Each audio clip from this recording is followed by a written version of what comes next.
Ich war kein Football class, we're here to light the fire. Spitting facts and stats, you know we never tire. Bringing the heat up, that passion won't retire. Busting through the mic, our voices never expire. We ignite the spirit, never fading out. Light the torch, USC fans rise up high. On this podcast, we aim for the sky. Knowledge and entertainment never lie. Together we stand, let the truth amplify.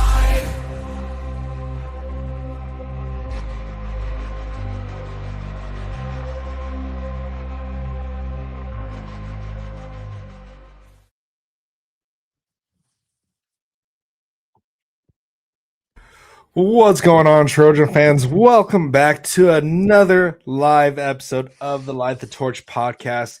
And I guess I wouldn't say special, but just I think this one's a more. It just means more this week, right? This game just means more for USC, and it is Oregon week. This has been a week that everyone has been kind of circling down on their calendars ever since.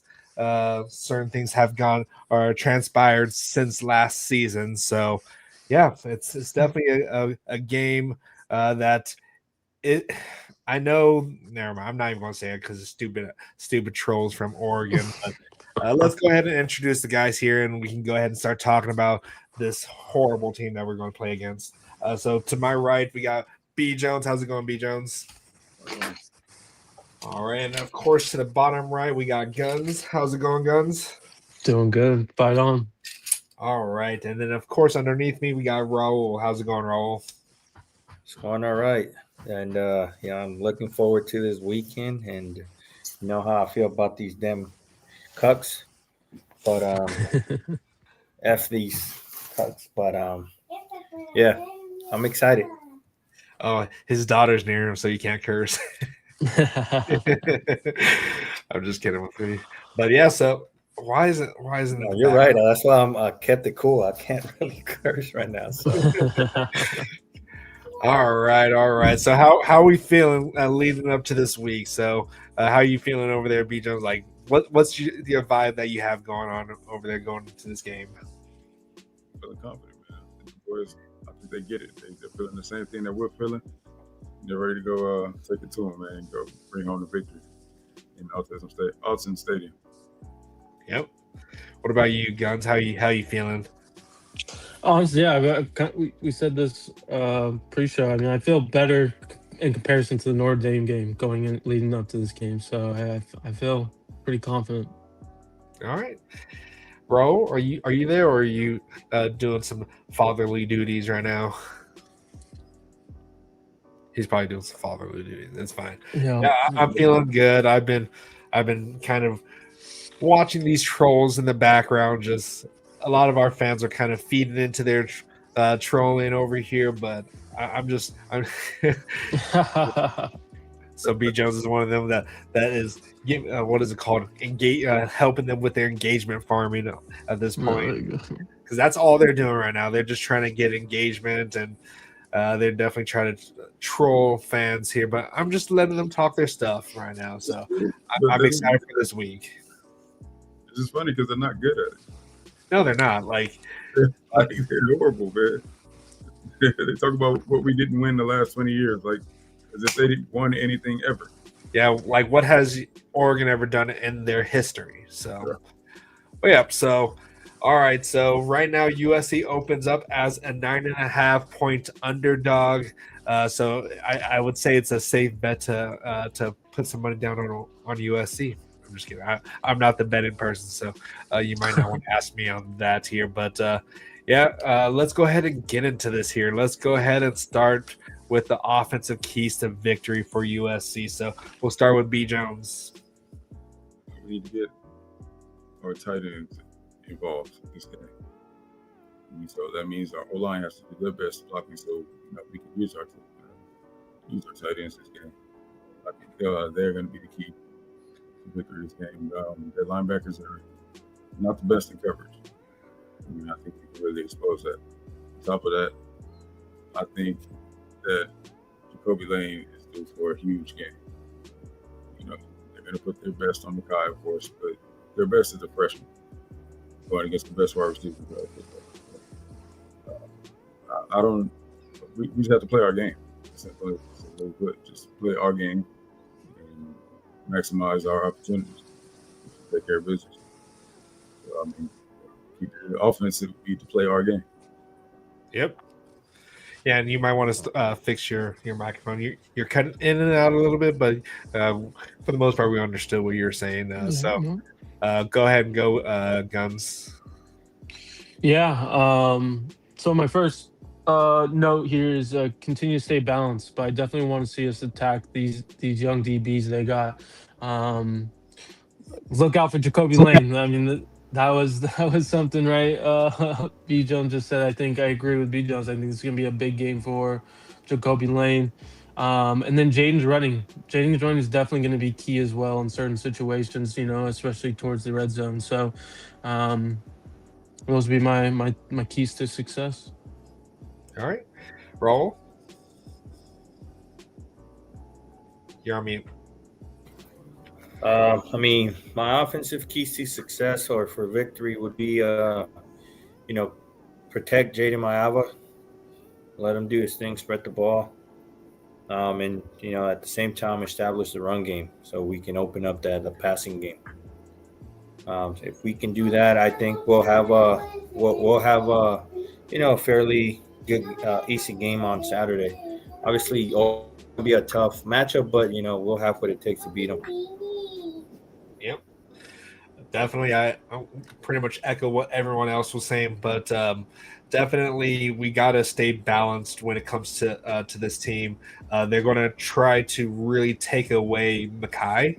So, like what you guys are saying is Jacoby's going to have to step up big for this one. Same with Lake, Walker Lyons, all of them, everyone else, because they're saying that Brandon Finney or whatever is going to be the one that's going to be kind of shadowing Mekhi the whole time. So we definitely need to pick up the slack if they're really kind of triple teaming him, making sure they're trying to take Mekhi out of the game.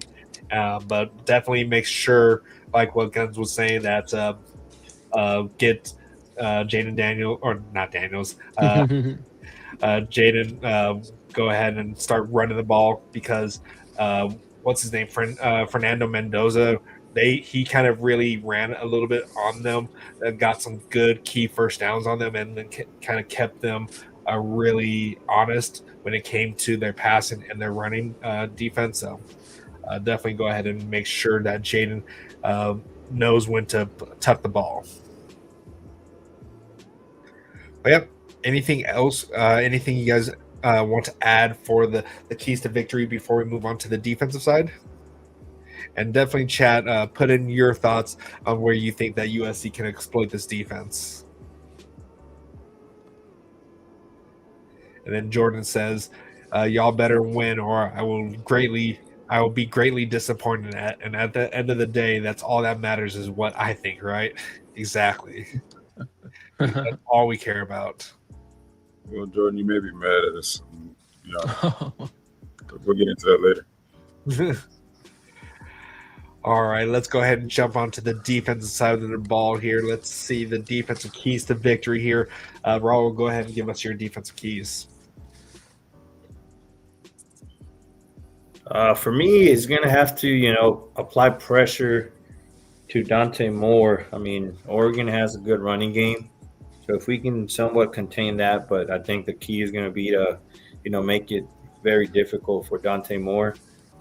So, our linebackers, our D-line are going to have to be disruptive and try to force some turnover. So if we can win the turnover battle, I think we'll come out with the victory. So those will be my keys to success. All right. Guns? Yeah, contain the run game. They have a good run game, so we just need to contain as best as possible. Show different looks pre-snap. Kind of going back to the Indiana game, I think that was a lot of things that they had success was, show, they were going to blitz, but didn't blitz, right? Show cover 2, but it was cover 6, whatever the case may be, right? Just confuse him so he doesn't get the ball out in a quickly manner, basically. And then like Raul was saying, pressure Dante. If we can get pressure him inside the pocket, it's going to be a good day for us. All right. B. Jones? Yeah, man. Pretty much saying what Cousin said. Like, I had a conversation with Kamari Ramsey's dad. Shout out to Rambo if you're watching. And, you know, him and Kamari played at that other school across town together. And basically, he was saying, man, like, yeah, Dante, he's a baller. He can play. But he is susceptible to turn the ball over if, you know, we can be. And we know that D'Antonio is a master at that. So, yeah, man. So that's definitely key for us, man. Yeah. So hopefully going there, you know, we can get healthy. I know Kamari was a little banged up, but it seemed to be seems like he's practicing. So Yep. it's interesting to see how we're looking in our secondary. But we know that our guys can step up, man. Our backups have been stepping up all year. So don't expect any drop off. Just like we didn't, you know, Kennedy keeping this thing last game. So yeah, man, we stick to that and then dial it up, man. I think we're gonna get to, but we definitely have to get to them before. We have to be able to get to them before as well. So if we create pressure on them, we're gonna be in good shape. Yeah, definitely. And I was watching the Oregon versus Indiana game, and if their pass protection is not the greatest when it comes to protecting Dante. So I think if we can stop that run and make them into some long and distance for third and 7 or so, just get them in long passing situations. I think that USC can cause some turnovers for Dante, or just get some good sacks on him. So I really don't think that. I think their best offensive line situation is when they can run the ball. Of course, they're averaging. I forgot what they're averaging on their rush offense. I think they're 8th in the nation for rushing offense. So we definitely gotta stifle that, like what we did with Iowa.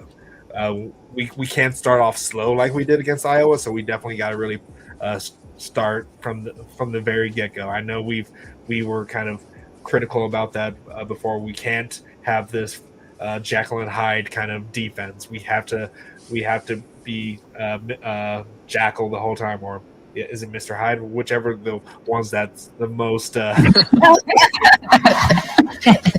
But yeah, so I really think that we can put a lot of pressure on them. Their right side of the offense is not the greatest when it comes to pass protection, away from Emmanuel Pregnon and whatever Isaiah World or whatever.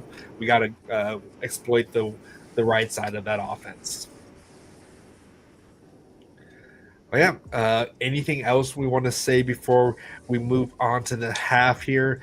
Shout outs are Anthony James says Oregon's tackles are a little slow on their kick steps. So that's something that Anthony Lucas, Cam Crawford, Brandon Shelby can really exploit. Yeah, I was to say, I agree with what you're saying about the right side is their weakness. Something they did do last week is they did put Pregnon on the right side at guard.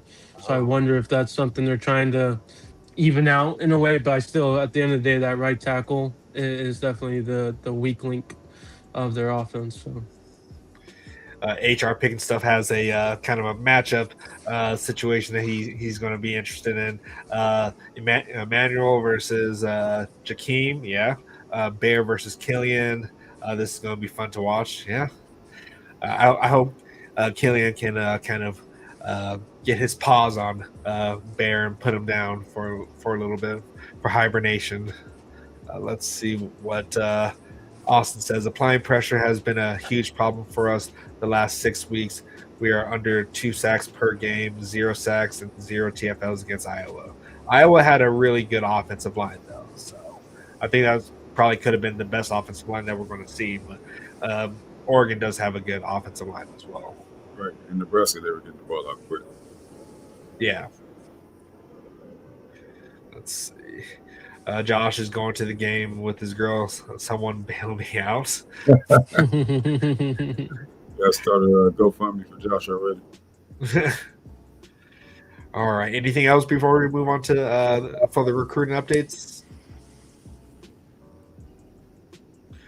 All right, let's go ahead and get into the recruiting updates. Guns has some updates for us on the recruiting end. I'm not sure if people have been paying attention to On3 or what Greg Biggins has been saying, but there's been some updates. So, Yeah, so like we mentioned on Sunday, there was a potential secret flip, right? No one knew who it was. Well, today, Biggins announced that it is KDW, Caden Dixon Wyatt from Modern Day, wide receiver, 4-star.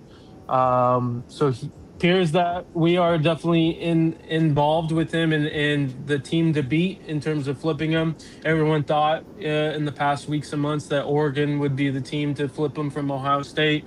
Doesn't seem like that is the case. We're definitely let him know that he'll be able to play early, given kind of our wide receiver situation going into next year with Lemon and Lane most likely leaving. So this is something that's been behind the scenes the last few weeks, and it's definitely could happen these next 2 weeks as we're approaching signing day. So I think that's a big one. And then Danny Lang, a 27 DB out of Modern Day as well, appears to be the theme of recruiting here. So we reported in the past that Ohio State's kind of been the leader. It's been us and them back and forth. Well, it sounds like the family doesn't want him to leave the state, and that could be the deciding factor with his recruitment. And pretty much it sounds like as of right now, we could be the leader right now in this recruitment. So might hear something soon. We'll see. But I'm glad that we are the leader now, and we can kind of push Ohio State to the side in regards to this kid. So yeah, and with a win against Oregon, I think that can definitely solidify that for KDW, because he was rumored that Oregon could flip him at this point. So, but Josh Gates has KJ Ford is flipping. So, from what I've heard, is that he's kind of waiting to see who Oregon kind of hires at this point. From what I heard, is that he's kind of waiting on that. What are you guys' thoughts? Yeah, he's definitely basically sounds like he's flipping. The predictions, though, is that he has been predicted to go to A&M. We'll see. He still has his UCLA visit next week.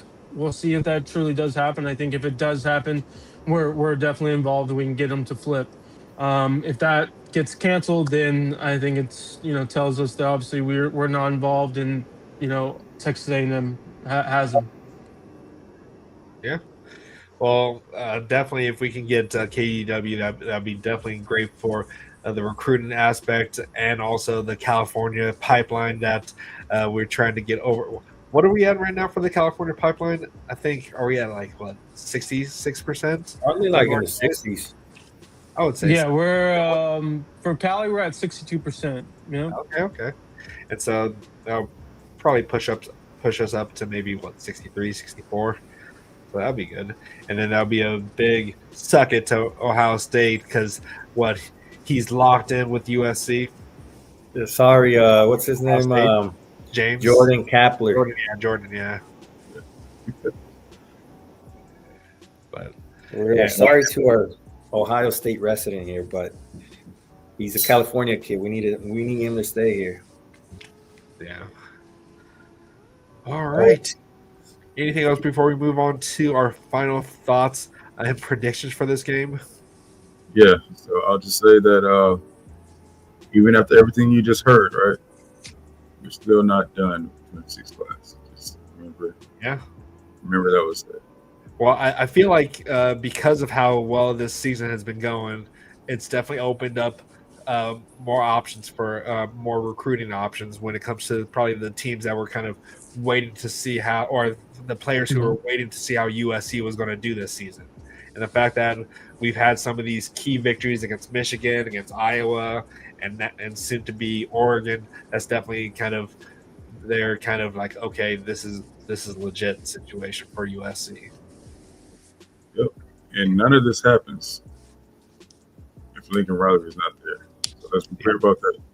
So I'm going to take that for what it's worth. Lincoln Riley, the one who's nominated, as semifinalist for the Coach of the War, that guy.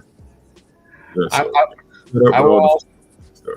I will also add that Also, Chad Bowden was alleviating some stress from Lincoln Riley. So Absolutely. Lincoln Riley is now able to be more animated, be more of himself, rather than having to have recruiting in his back or in the back of his mind and NIL in the back of his mind. So definitely, Chad Bowden is getting the assist with this. Absolutely. Yeah, So. and we said it last year that part of the reason why Lincoln Riley was potentially struggling is because he was juggling all these responsibilities and had a whole bunch of pressure on his back. And now he could truly just focus on play calling and being the head coach. And I think he's having fun again this year. You can just tell that, he's enjoying himself and showing emotions. I think they said something about, they asked him a question about his reaction after the win against Iowa and how he reacted. And he's like, well, I have emotions too. I just don't show it all the time, but I also have emotions. So that was great to hear and see. Yeah. So hopefully he can, keep doing that. And I'm excited to see him, how he's going to react this Saturday after we win.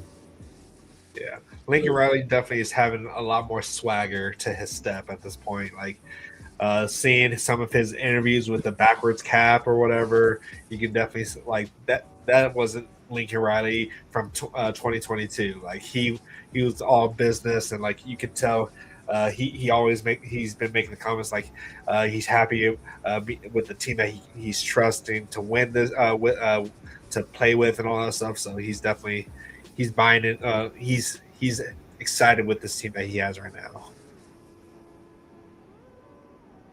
But yeah, exactly. We this is a do or die game for USC, and in all essence, I think it's definitely a do or die game for Oregon because right now none of their victories look really all that great. The only one that looks good is Iowa, and but we also beat Iowa, so Penn State's not looking that good. And then their loss to Indiana is definitely like holding them back as well. So if they lose to us, they're going to be behind us in the CFP. So ain't no way that they keep Oregon ahead of us, even if we beat them. So, but yeah, all right. And one thing that I want to say before for when it comes to the offensive side, though, like there's only been 3 teams that Oregon has played that is in the top 50 in offense. It's USC, Indiana, and surprisingly Rutgers. But Rutgers is not the greatest when it comes to passing. They're better more on the rushing end. But when they played against a team that has a good passing game, they haven't really been able to keep up because they can rely on their Russian defense to stop the run game. But when it comes to like Fernando Mendoza against Indiana, like they were kept on their heels because they had to worry about him running the ball, passing the ball, and also their backfield. So I think with the same kind of formula that we have, I think we have a better quarterback. But Fernando's definitely he is of course a Heisman finalist at this point, and they do have a good pair of wide receivers. But I would easily pick our wide receivers over Indiana's. So hey, I got a question. Hey, B Jones, what's up with that, man? You're on the juice? Yeah, look, the only juice I'm on, they give you at communion. That's the only juice I'm on, man. I don't know. Jay trying to start some rumors over here, man. I don't know, man. On Saturday, I was like, man, B Jones' fucking shoulders are just out of this world, man. Nah, Jeff is making some accusations over here. Nah, man, the pepperoni sandwiches for me, man. But yeah, like I honestly think that this is going to be the best wide receiver duo that they will ever face. Even if they played Ohio State, we're still better at the wide receiver. At least the out of the duos that we have, I think we're better. And I don't think like Brandon Finney has not really played against anyone of the likes of Mekhi Lemon. because that's what everyone has been saying, that they're excited for this game, Brandon Finney versus Mackay. Brandon Finney, he's definitely a freshman All-American, but I don't know if he can really – I think Mackay has way too much more experience to kind of he knows what he can do to kind of throw people off. Regardless of how you try to follow him, he's still going to get his catches, even though Nebraska keeps wanting to say, oh, he only had 2 receptions against them, but it is what it is. But Yeah, so I just have a question. What are your thoughts on these on the spread? I think it's disrespectful, in my opinion. It is disrespectful, but I like the disrespect. It's number motivation. Yeah. That's what it is. 10.5, right? I think I saw a 9.5. Yeah, I'm surprised it moved. Like I thought 7.5, 7, 6.5 was probably the sweet spot in my opinion. They did that. They did that with Indiana. They had Indiana losing by the way it just kept going. I was surprised. And then all the talking heads were disrespecting Indiana, saying that Oregon has just too much offense for them, and their defense is just too much for them. So I'm happy that they're doing the exact same thing to us, because let it happen.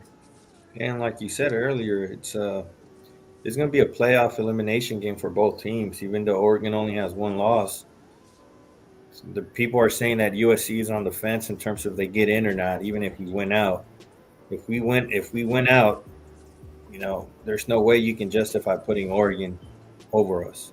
Yeah, and our losses, our losses are, there's no real such thing as a good loss, but Illinois is ranked. Notre Dame's is a college football playoff team at this point. So right now, I think that our wins are a lot better too, especially against Iowa, against Michigan. Missouri State's even a good win, even though they're not even in a good conference. But right now, like, our resume looks a lot better than theirs.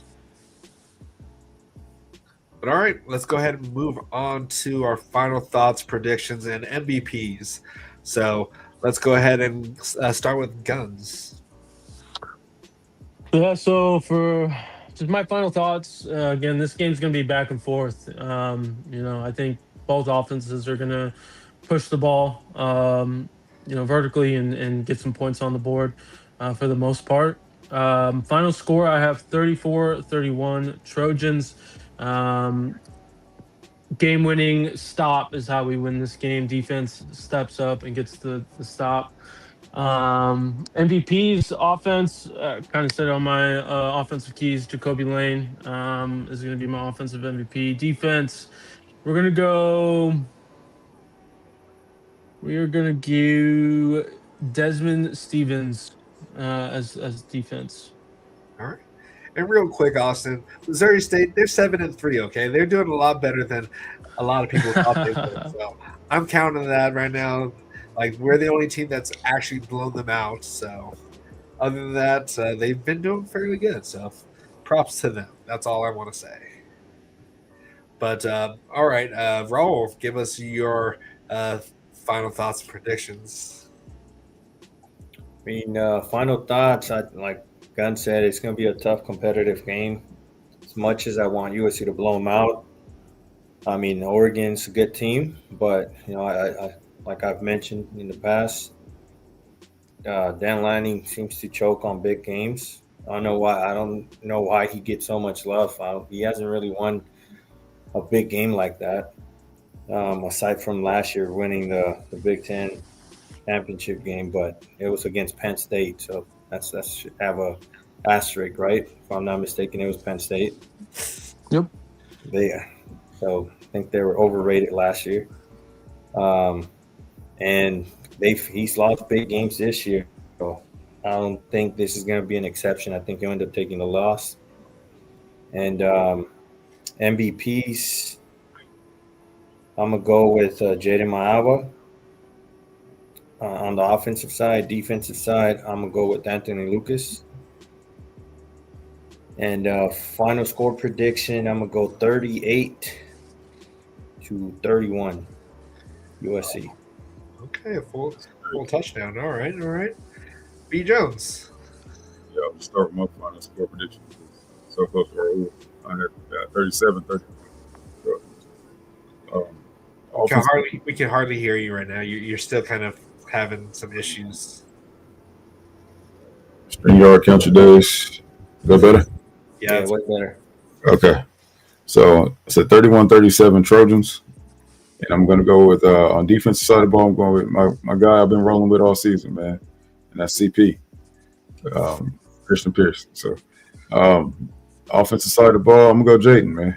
I think Jaden's going to have a big game. And, we kind of got to go 1A, 1B with this one, man. So, of course, Makai. I think Makai is going to eager to show the world, especially I don't know if you guys saw there's a tweet from a Bolitnikov voter who still had Makai second to Jeremiah Smith.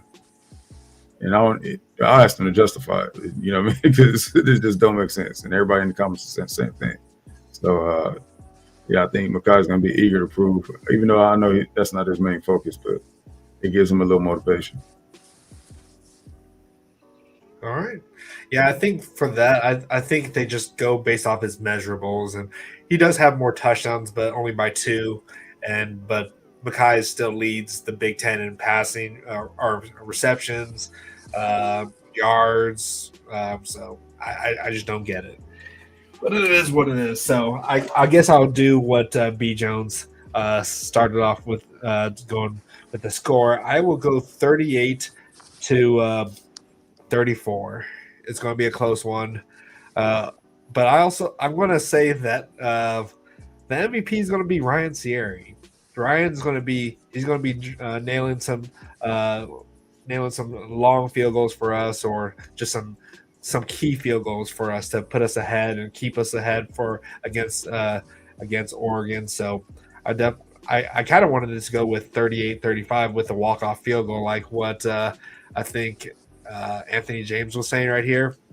I could see a walk-off field goal from Ryan. So that would be pretty hype. He is a semifinalist for what's the award for the Lou Garza? Yeah. So it would be pretty awesome to see him get that kind of moment.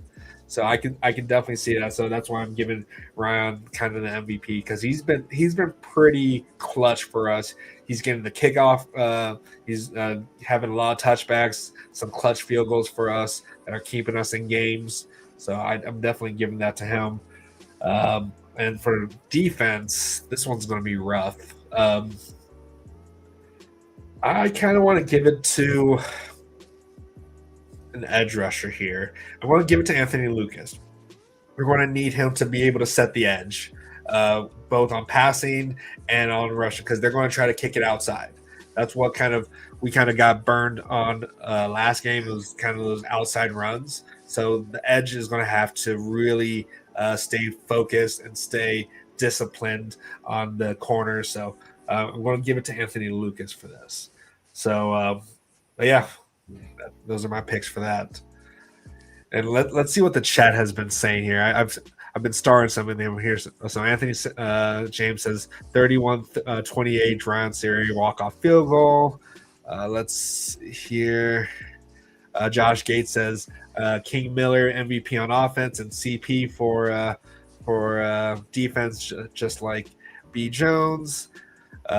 Jeff says Mayava is going to be MVP, which at this point there's no real wrong answer. I feel like it's really going to be kind of up in the air. This is going to be a full team effort regardless of who's going to be the MVP. So, and then Anthony James says Eric Gentry and Makai Lemon for MVP. I mean, it's kind of like, did anyone pick Makai? He don't say 1B. Yeah, well, who said 1A, 1B for? That was me. B. Jones. Come on. All right, that's fine, I guess. What do you mean, come on? I mean, there's nothing wrong with that. I mean, let's see. You gotta have one or the other, right? So, I mean, if Mayava has a big game, more than likely Makai or Jacoby had a big game themselves. So, but Fight on Natty says offensive MVPs, the O line and D line. I mean, That's not that. This is definitely going to be a huge game for the offensive line as well, especially with kind of. Well, we've been seeing Elijah Page. So, what do you think is the odds that Elijah Page is starting? Do you think it's a 50-50? Do you think it's a game time decision for him, or what do you guys think? Probably game time, but Yeah. I mean, it seems like if he's practicing and Without a brace, no, I mean he Today has was he braces, has a knee though. brace, but what I'm saying is like I think he can go. So if he doesn't play, I think we'll be all right with our O line, but he'll be there as an emergency just in case if needed. I do think that we're going to be having some guys play dinged up in this game. I just think that this like if it's not like a major injury, I think that people are going to be playing in this game. I mean, Would agree. this late in the season, man, everybody's banged up. So Yeah, that is true. It is the end of the season, so. Yeah. But yeah, let's see what else here. So Jeff says Lemon needs a couple TDs this game. Honestly, I think he'll definitely he might get a Russian TD. I think Lincoln's going to dial up some plays in this one too. Like Lincoln's going to be in his bag for this one. I hope he doesn't try to do that same one where Mekhi Lemon throws the ball. But I think we're going to see some interesting plays from Lincoln, and maybe even on special teams too. We can see another fake punt, but maybe I can see a Russian one at this point. But Anthony James, let's pop these guys, and we need to set the physical tone. It's so crucial. Yeah, we have to really start at the very beginning of this game. Like we have to start off with the 3 and outs for them. listen, I've been waiting for us to be the aggressor. You know what I mean? So I think this is the game to do it. We have the opportunity to go ahead and prove something to the world, especially in this game. So if we can go out there and be the bully this game, it's going to change a lot of narratives. Fight on that. He said, how bad is Kamari's injury? He's been practicing. He's been practicing. We haven't really heard much about Bishop though, so we're probably going to have to rely on Kennedy Urlacher. Him and CP. Well, if Ramsey plays, it'll be Ramsey and CP. Oh, Ramsey and CP. So Okay. Raul and I did get to see Ramsey after the game. After the Iowa game, he did have a slight limp, but nothing crazy. You know what I mean? So I don't know. I would say questionable at the worst, but it looks like as if he's gonna be all right. Loose? You will loose? What's loose? What? I'm confused. Tony Raffetto. Shout out to B Jenks. Definitely go ahead and if you guys are not subscribed to the 4th and 9 to Victory YouTube channel, definitely go ahead and check them out. I'm sure they're going to be watching the game, doing a watch along, and they allow people to call in. So definitely go ahead and check them out on Saturday. Game's at 2:30, so it's going to be a midday game, and we're having game day, right? 12:30 Pacific. Yep. My time. 2:30 my time. Nobody Okay. worried I don't about care me. about. I don't care about Your time. time. I don't care. It's my time. My Yeah. time. But Yeah, game day is gonna be there though. game day, and like, when was the last time we had a game day? It's been a while. Yeah, it's been a while. I mean, it's not. We've had a few opportunities, but some teams blew it or whatnot, from what I remember. But Yeah. I mean, I feel like we've played Oregon like a few times. I mean, they haven't been able to come out here for some reason, scheduling wise. Yeah. Back When to was, us. when was the last time Oregon played us at home? Like, they didn't play us at home before. It's been a COVID while. championship. Remember the game that they weren't even supposed to be in? But that wasn't even at home. That was Vegas. That was Vegas. So we No. got Slovis as the COVID quarterback. conference championship.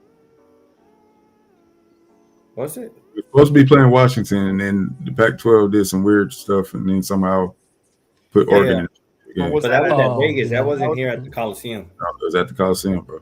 Was it? Yeah. They won it on our field. That was in 2020 2020? year, right? Yeah. Okay, I thought it was in Vegas for some reason. Interesting. Let's see. I guess yeah. It looks like it was at home. All right. Yep.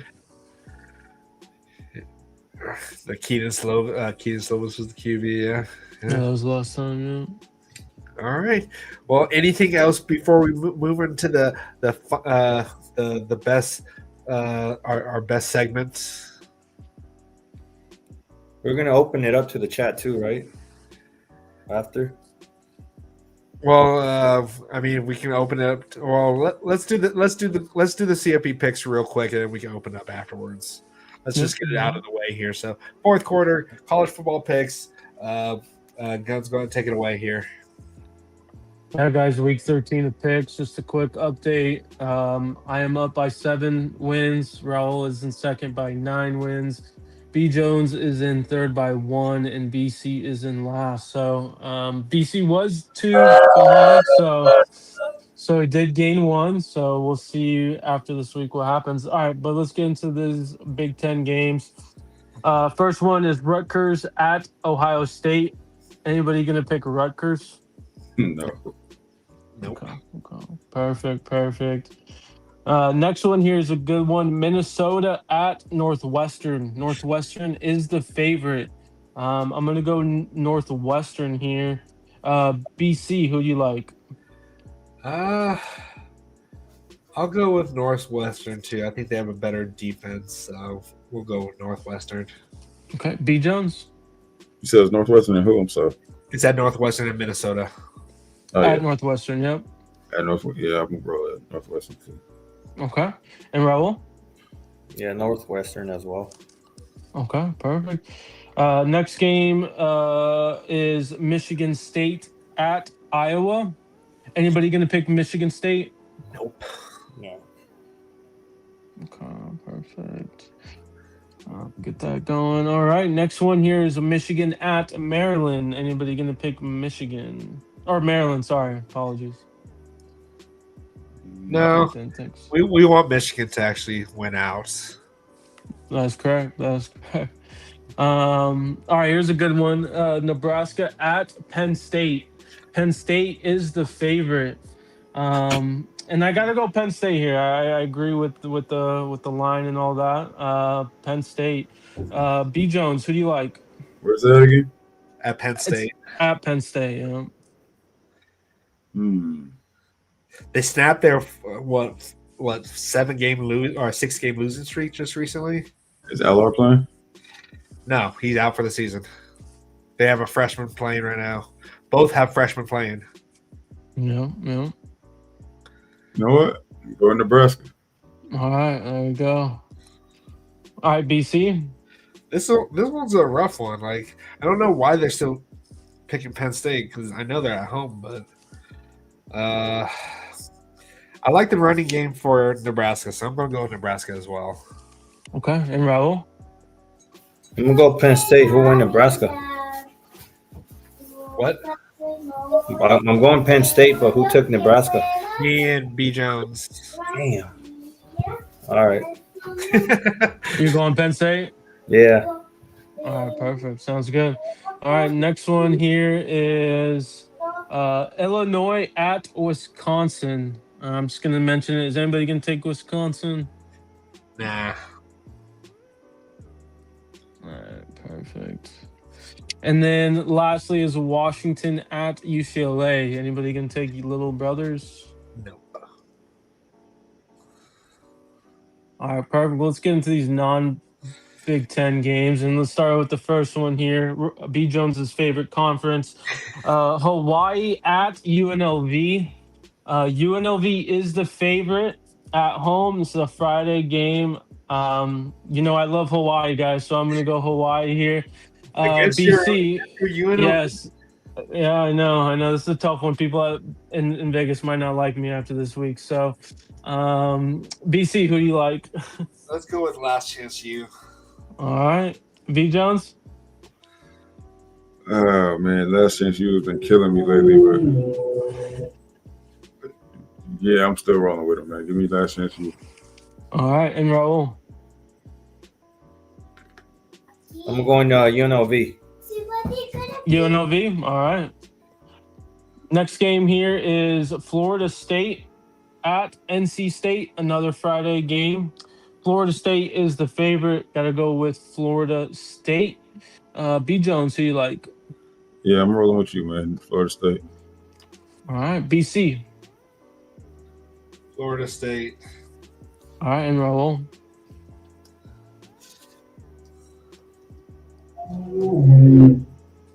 Florida State as well.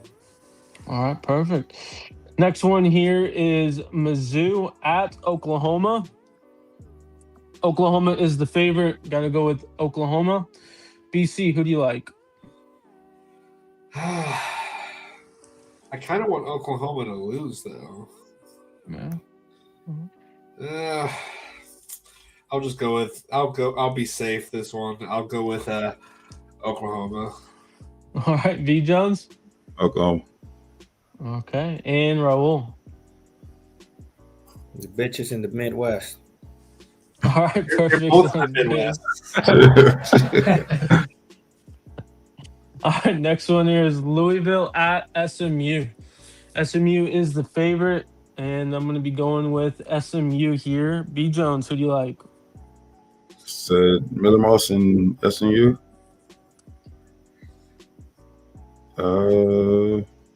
Yeah, I'm going SNU. Sorry, Okay. Miller. BC. Yeah, you get the Fighting Miller Mosses have been on a 2-game losing streak right now. Yeah. What is? Oh, so they're both 7-3. Yeah, I'll go with SMU. All right, and Raul. Yeah, SMU as well. I mean, Miller Moss hasn't performed well these last few games, unfortunately. Right, totally agree. All right, next one here is Kansas at Iowa State. Iowa State is the favorite, and I got to go with Iowa State. BC, who do you like? Let's go with Iowa State. All right, B Jones. Iowa State. Okay, and Raul. Let me go Iowa State on this one. Okay. Next one here is Baylor at Arizona. Arizona is the favorite. I got to go with Arizona here. B Jones, who you like? Yeah, give me Arizona.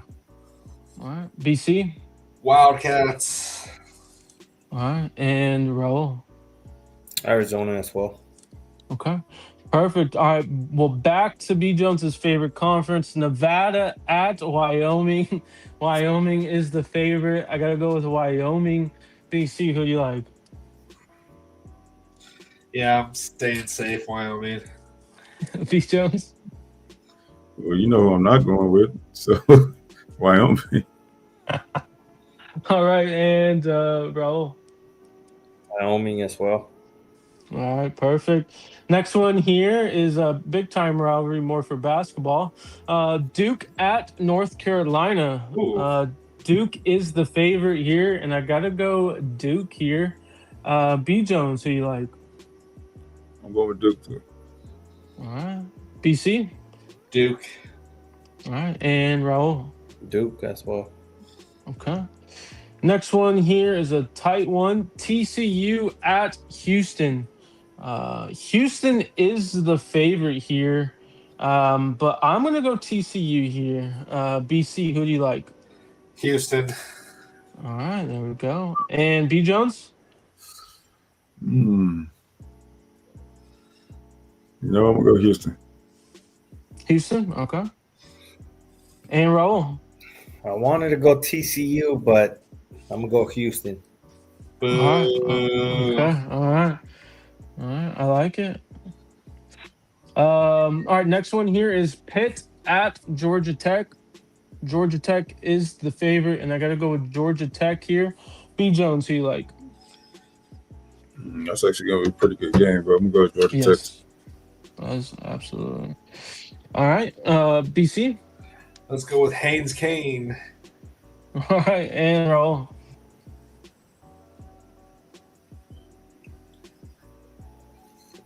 Georgia Tech. All right, perfect. Next one here is New Mexico at Air Force. New Mexico is the favorite. Got to go with New Mexico. BC, who you like? Air Force.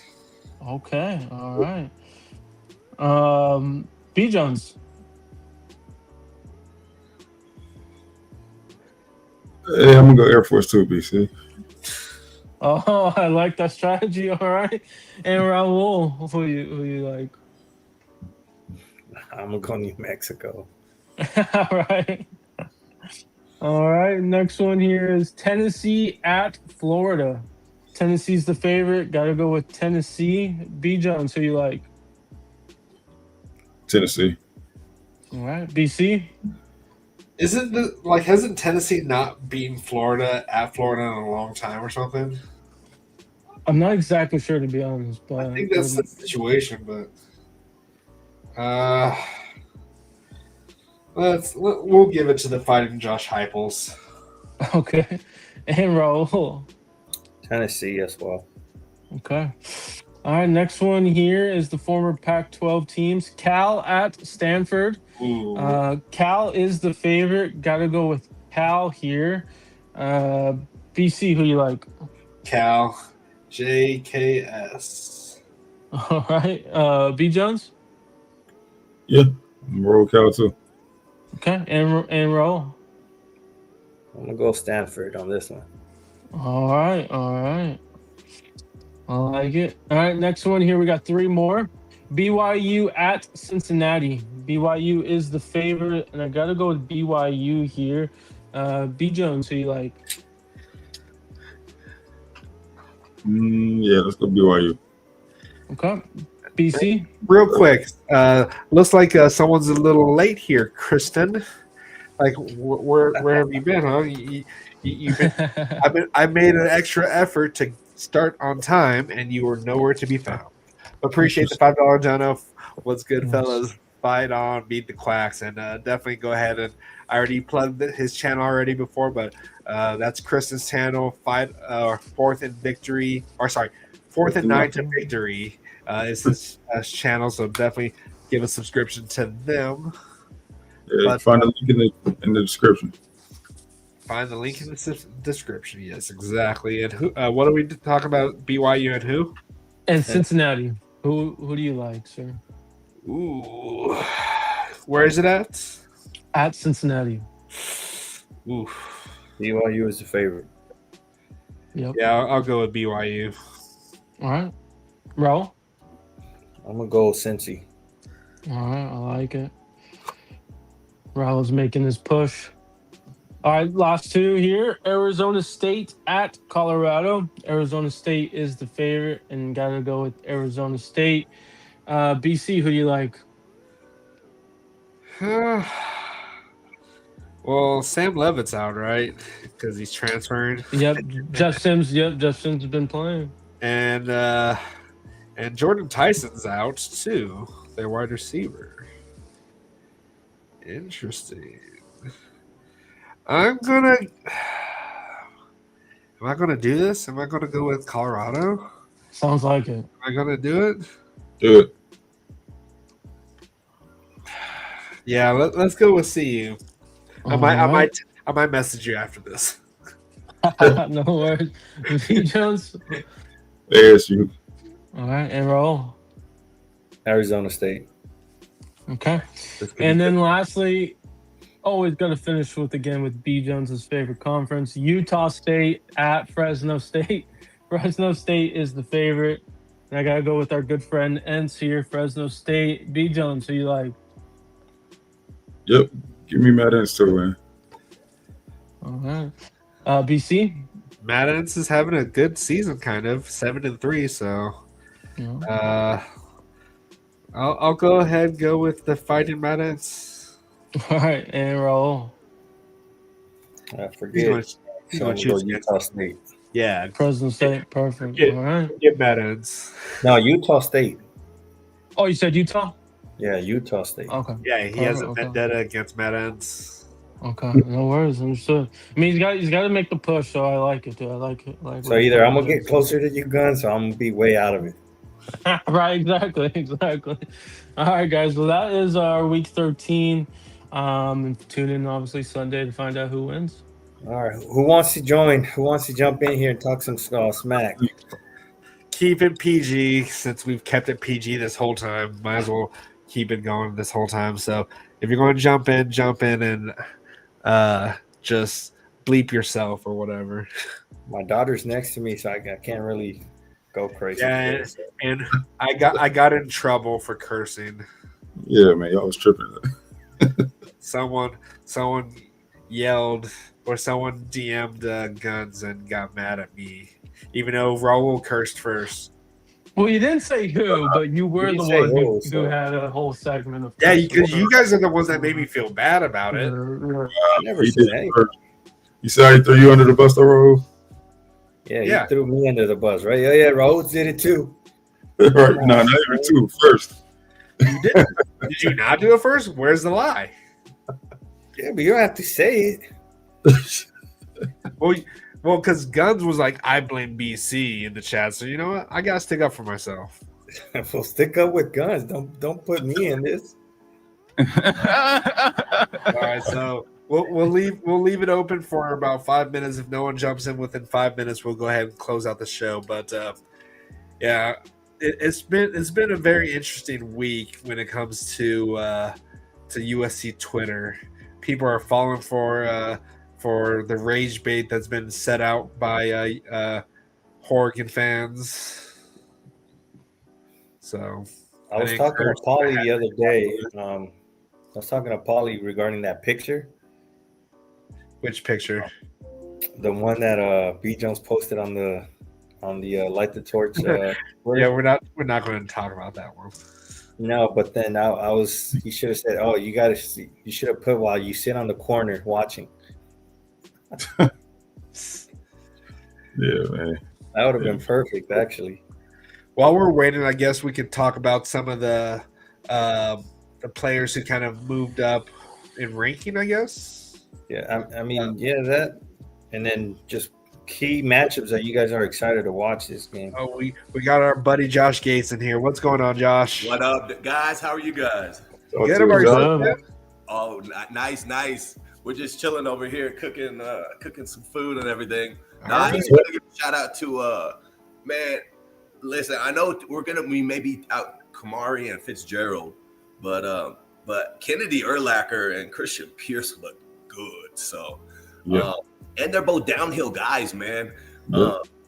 See Pierce lays the wood and everything, but he was taking MFers' heads off the other night. So he's out there smacking. I love that. I love that guy. But what do you guys think? You guys think we?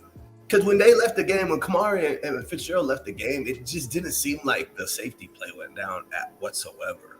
No, well, Kennedy had a game-saving pass breakup, pretty much pushing a Wetjen out of bounds. So definitely was a big play for us, and he's definitely one of those guys that is kind of a torpedo. He always shoots out of the cannon right downhill. So I definitely like his play for this game, especially for the run portion of it too. Right. That's what I was thinking. That may be a blessing in disguise for us. I know what Jaywalk said on USCJ, it may that bad luck for us actually may end up being good luck. Also, do you guys see when they moved Devin Tompkins to the edge? He's it's just different. I've been saying it, man. I've been saying it. If it's not saying the coaches don't know what they're doing. Of course, they see these guys every day, but yeah. Me, I'm going Devin Tompkins on the edge and Ant Lucas on the other side against these heavy run teams. Facts. Carlon Jones was nice on the inside. I don't know why. And then Floyd Boucard, he put the right guard on Iowa on his back. He put him on his ass one play. I watched the replay, and he just ran him over. So Carlon is explosive, man, for that size, man. That dude is very explosive. Let's see what say. Do you got your celebration box already? What's the celebration box? I actually do. Oh, okay. You ready? Yeah, he already knows. What's your thoughts on the line, the 9.5 underdog for USC. The damn disrespect. Oh my God. I hope we beat those Quackers by 25, man. Oh my God. That'd be nice. Yeah, if I go to the game, my girl's gonna have to bail me out. So I don't know. I may stay in town. You said Quackers, everybody. You said Hey, Quackers. So I said you said Quackers just so we're clear. Oh yeah, Quackers. Yeah. You just want to clarify. Yeah. I'm half, man. I can say whatever, but yeah. Do we have anyone else in the chat that's going to go to the game? I don't think. I think Preston's going to the game actually. Oh, Preston will be there, man. I think I was talking to him about it at one point in time. All right. Well, hey, how was the Iowa game in the rain? I loved it, man. We had a blast. That's a great time. Yeah, man. Probably one of the best times I had in the game, actually. Yeah, man. Yeah. Better than Michigan? You couldn't talk for 3 days, Raul, after Michigan. Yeah, it was better than the Michigan. Better than Michigan, man. I'm not gonna lie. Really? Man, why are there so many Iowa fans there? I'd have been talking so much shit. Oh my God. They used to didn't bother them. But yeah, man, I was actually very proud of our fans. Obviously not the number, but the ones who did show up were very loud, man. Hey, it was loud on TV. It sounded live out there. It sounded active. Hey, that's all me, man. That's all me right here. I hear the student section has been doing pretty good actually. Hey, yeah, man, they turn it up. Yeah. Did you guys hear that Pregnog and Bear Alexander are the captains for the game? Of course they are. Of course they are. Why wouldn't they? Man, I hope we smacked them, man. Hey, listen, here in Utah, man, there's so many Oregon fans, so I always gotta talk shit, especially at the gym. My girl be like, "Josh, shut up." I know, man. You guys have 0 national championships. I was like, man, come on, guys. Nah, man. I just want to come on and show some love, man. I appreciate you guys. I got All right, man. Have a good night, man. All right, later. Right on. Okay, so now that he talked about it, though, like this one means a little bit when it comes to some of the players that we're going to be going against. Some of the players that chose to kind of ditch USC to go up to this team. So, like going against Bear, like I hope they have some extra motivation when it comes to playing against some old teammates that they were just playing with last year.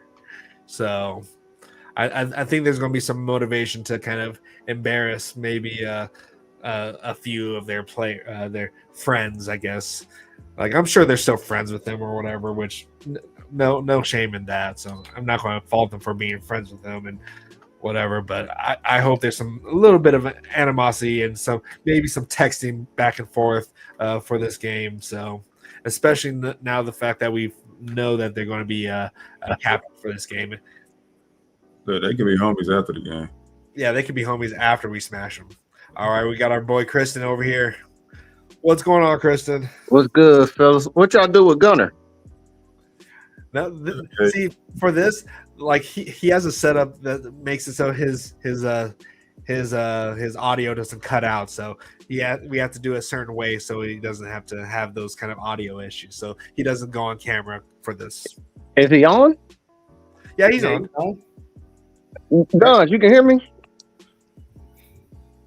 Guns? Maybe Guns is not there.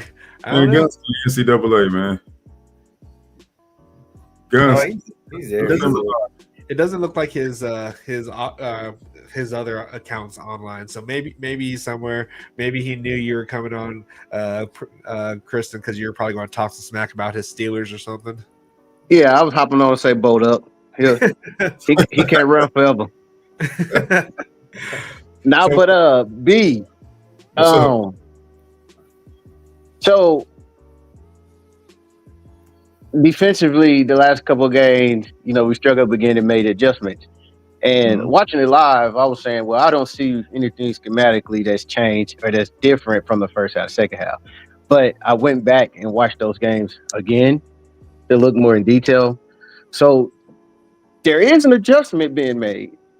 And though our rush defense struggle, there's a formation that we run that we have been more successful than any formation defensively wise in stopping the run. And that formation is when we don't put anybody over the center, over the A and the B gap. Yeah. And we put those defensive tackles on the outside and we line our linebackers up in that A and B gap. And that's when we're most successful at stopping people's run. And in every game that we came out in the second half and got stops, that's what we have been in. And the reason why is because when we have a zero technique or people in that A and B gap, they're getting double teamed. So when you're moving to the outside, you like them linebackers. Now you forcing that center to have to go 3 yards up to catch a linebacker where they can't double team and peel off to the linebacker. You're right. So I'm hoping we come out in that formation right from the jump defensively. Yeah, and what we do is you run a 4-3. You run a 4-3 with it.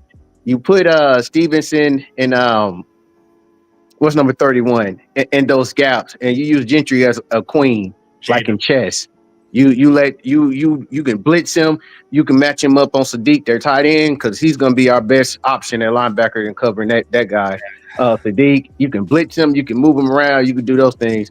But from what I'm seeing, that's been our best rush defense is when we don't line anyone up in that. We don't line up a zero technique, no one over the center or in the A and B gap. We move them to the outside of those guards and have those linebackers in there, make that offense, that center have to come out and not double team, and have somebody in 3 and they getting double team and then peeling off to the linebackers. Yep. Fine on that. He says we should do 4-3-4. Thoughts? Yeah, I mean that's pretty much what we've been running. That's what we've been running. They've been. I feel like they should disguise it a little bit more to drop back in coverage for that, because I think that's what Danton has been doing. He's been crowding the line and then dropping back. Yeah, sure will. But to Chris's point, I said the same thing, Chris. As far as watching it live, like nothing was noticeable that we did differently when we were watching it live. But then I definitely had to go back too. I was like, okay, that's what it is. Well, that way they can't combo about that too. Yeah, they can't combo block when we split that way. Mm-hmm. And you put them linebackers in that A B gap and tell them, come downhill. Exactly. And now Gentry can roam free. You can blitz him off the edge. You can drop him in coverage. You can use him as the type player that he is to do all that. Man, we're dropping a film study tomorrow, but make sure y'all check that out. I said, backs against the wall, right? You look at this, right? They do everything well, we don't do, right? They run the ball well, we don't defend the run well, right? They're playing at home, we don't play on the road great. We haven't played on the road great, right? But at the end of the day, we win this game. It's time. We do. This team is battle tested. They've blown everybody out. They've only been in 2 close games, and one was against a bad Penn State team. The other's a 10-point loss at home to Indiana. Right? We've been battle tested. We've had to come back. Our team has learned so many lessons this year. Yes. So many lessons this year. Like, we've been through a whole season. We're battle tested. We're gonna win this game. Like, offense, defense, coaches, we have nothing to lose. Everybody is doubting us. They're giving us a 10.5, 9.5 point. You go out there, play free, play physical, and play fast. You ain't got nothing to lose. Take your shots. Yep. I need our team, man. And if they listening, man, parents, if y'all listening, I know y'all listening. I need y'all to send this message to the team. I need them to play with as much hate as us fans have for them. So if we do that, we good.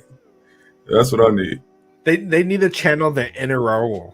They need to match our energy over here, man. Hey, what USC need to do? They need to imagine they Raul, and they didn't imagine Oregon. It's the people on Twitter and the podcast on Twitter. He was going in the other day about. Oh, they need to play with that type of anger. Man, Raul had me repenting, man. I feel like this could be I forgot who. I think it was Lane Kiffin. That was our coach at the time when we were going through the sanctions when we beat Stanford on that game that kind of turned the program around for Lincoln, or not Lincoln, but Lane Kiffin, where it was a tough game. I think they.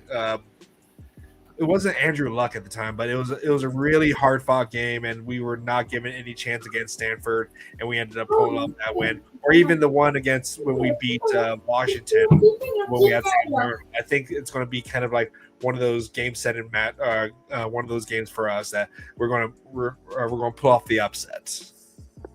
And one key factor a lot of people are missing out on, because I think it's going to be a 4-quarter game. It's going to be a close game, but we have some that they don't have. We have the advantage when it comes to field goal kicking. Yeah. Their field goal kicker has missed about 4 or 5 field goals this year. Oh wait, Christen, are you going to say thank you to me about our kicker? You recruited him? Because I thought he was a walk-on. No, but I remember like that when we were in that Texas A&M game. That was all you were talking about. And I was like, our kicker's going to be good next year. And then you're like, yeah, you didn't know it. You didn't know it was going to be him. You thought it was going to be the guy from UNLV. But still, we still have a good kicker though. And he could be just as good too. We don't know that. He got hurt. Yeah, he probably transferring out. We got our kicker for the next 3 years. Yeah, we do. We good. Yeah, and he's already for the Lou Garza Award right now. Oh yeah, he not only do we have the advantage in field goal kicking, but he puts every kickoff in the end zone.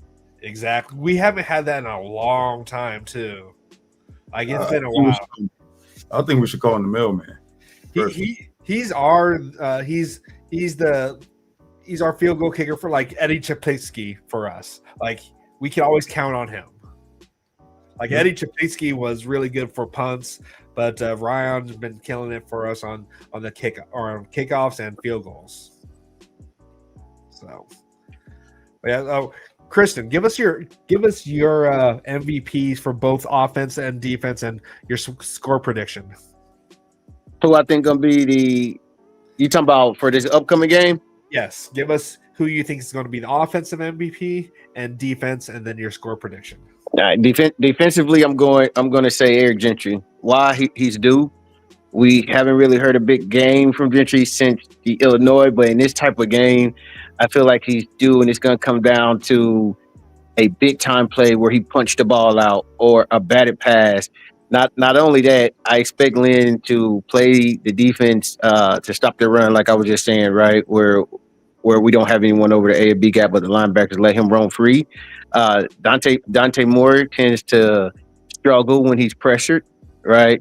And they also struggle as good as Oregon's offensive line is against the run. They struggle with when defensive linemen stunt and you blitz the linebacker behind them, right? And so we're going to come with some blitzes. So I think he's going to have some sacks, some tackles for loss, a turnover. Dante Moore, when he's pressured, he's looking to throw that slant off the RPO. A lot of his interceptions this year has been on that play. That's right. It's going to be right there in Eric Gentry's wheelhouse. I just think Eric Gentry is going to make a game-changing play. So I'm going to go with Gentry. Offensively, I'm going to go with our quarterback. To play at a high level again, we're going to have to put up some points, right? Offense is going to have to play good. They're going to have to play like they did, the second half of last week, like they played against Illinois, like they played against Northwestern. And Maava's going to be pivotal, not just through the air, but in the zone read, keeping the ball with his legs. For the simple fact, how do you say it? Ugulanaleo? Yes, to slow those guys down because they coming off the edge. They coming. He's coming off the edge, and in order to slow him down, Maava keeps it on the zone read. Right? How do you stop speed? You make them think, and so I think he's going to be pivotal in the zone read, running the ball, and also with passing. So I got Gentry and Maava. My score prediction, I think this is going to be a game like the Illinois game, definitely in the 30s. I think we win this game somewhere like 30-31 to 34. Okay. And are you saying it's a walk-off field goal? Yes, last possession. My prediction is that we have the ball last and we score to win, or they have the ball last and we up and defense gets off the field and make that stop. The biggest key to this game to me is that defensively we have to play 4 downs. Because Dan Lanning, if it's 4th and 2 or less, he's going for it, no matter if it's on his 20 or his 30. So be prepared to play 4 downs. Yeah, he even did 4th and 9 against Indiana, so he's not afraid. Yeah, to he goes for it. Even on his side of the field, he could be on his own 20. It's 4th and 1, 4th 2. He going for it. Yeah, he's confident. But that's a plus for us because he's lost them a lot of games like that. Yeah, he's not great in the red zone either. No, I think they're pretty bad in the red zone actually. And he won't take field goals. And he, like I said, he go for it on 4th down. He'll be in field goal range. He won't take field goals. So that cost him back-to-back games against Washington 2 years in a row. It almost cost him at Wisconsin last year. His defense bailed him out when he went for it on 4th and 2 at his own 20, and they was only up by 3. So he'll give you a chance with his aggressiveness. It's just, can you play 4 downs and make the stop? Right. Yeah, definitely. And let's get Guns back. Guns, are you back? You can't hide from me, Guns. I'm gonna get you.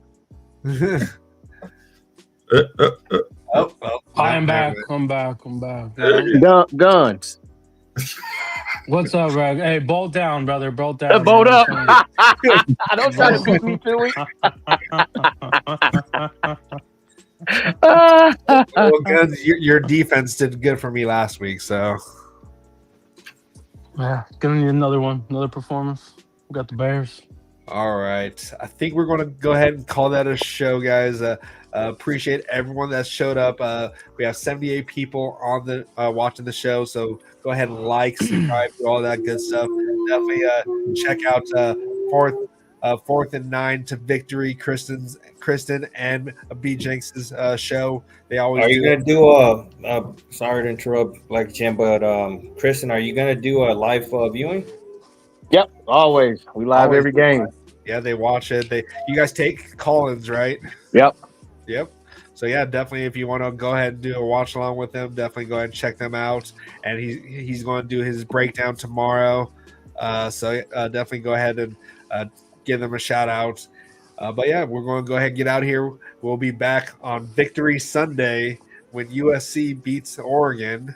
And but yeah, so until next time, guys, keep the torch burning bright. As always, fight on. Bye, y'all. Hold on.